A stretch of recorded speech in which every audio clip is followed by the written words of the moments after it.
નારદને પૂછ્યું સમજ્યા કે આ જમરાજા દાંત કાઢે છે તો આ મને કાંઈક મારામાં હોવું જોઈએ કે તો કે હાલ હું તને એમ કહી તને હું મૂકી દઉં કારણ કે નારદને પાકું ઈચ્છ્યું એટલે એ તો વ્યાજ હતા એટલે હાલ હું તને મૂકી દઉં કે હાથ સમદર વટીને કે તે હાથ સમદર વટી અને મૂકવા ગયા એટલે ત્યાં ઓલો પોપટ ઝાડવા માથે હતો ત્યાં ન્યા જમરાજાએ પછી એની સામે આવીને દાંત કાઢ્યા તે કે એલા તમે ન્યા દાંત કાઢ્યા મારી સામે પછી એને પૂછ્યું જમરાજાને સમજ્યા કે ન્યા દાંત કાઢ્યા અને અહીંયા પાછા હું અહીંયા આવ્યો અને અહીંયા પાછા મારી સામે તમે દાંત કાઢો તો કે અહીંયા તારું મૃત્યુ છે કે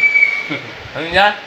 એટલે કાલ મેં દાંત કાઢ્યા હતા એટલે તું અહીંયા આવ્યો ત્યાંથી ભાગ્યો એટલે તારું મૃત્યુ અહીંયા જ છે એટલે તારું મૃત્યુ નિશ્ચિત છે કે સમજ્યા એટલે આ વસ્તુ એવી છે કે મોત માંડ્યું છે ને એ ત્યાં જ થવાનું એ કાંઈ કોઈને છોડવાનું નથી સમજ્યા.